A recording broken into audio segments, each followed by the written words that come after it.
Index analysis 17 अप्रैल 2025 Nifty का second support level है 20,285, Nifty का फर्स्ट सपोर्ट लेवल है 20,360, निफ्टी का फर्स्ट रेजिस्टेंस लेवल है 23,475, निफ्टी का सेकंड रेजिस्टेंस लेवल है 20,665, बैंक निफ्टी का सेकंड सपोर्ट लेवल है 52,055, बैंक निफ्टी का फर्स्ट सपोर्ट लेवल है 52,670, बैंक निफ्टी का फर्स्ट रेजिस्टेंस लेवल है 53,615, बैंक निफ्टी का सेकंड रेजिस्टेंस लेवल है 54,245, फिन निफ्टी का सेकंड सपोर्ट लेवल है 25,015, फिन निफ्टी का फर्स्ट सपोर्ट लेवल है 25,295, फिन निफ्टी का फर्स्ट रेजिस्टेंस लेवल है 25,730, फिन निफ्टी का सेकंड रेजिस्टेंस लेवल है 26,035, मिड कैप निफ्टी का सेकंड सपोर्ट लेवल है 11,250, मिड कैप निफ्टी का फर्स्ट सपोर्ट लेवल है 11,425, मिड कैप निफ्टी का फर्स्ट रेजिस्टेंस लेवल है 11,700, मिड कैप निफ्टी का सेकंड रेजिस्टेंस लेवल है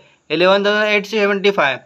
सेंसेक्स का सेकंड सपोर्ट लेवल है 75,965, सेंसेक्स का फर्स्ट सपोर्ट लेवल है 76,535, सेंसेक्स का फर्स्ट रेजिस्टेंस लेवल है 77,470, सेंसेक्स का सेकंड रेजिस्टेंस लेवल है 78,135। धन्यवाद, मिलते हैं नेक्स्ट वीडियो में।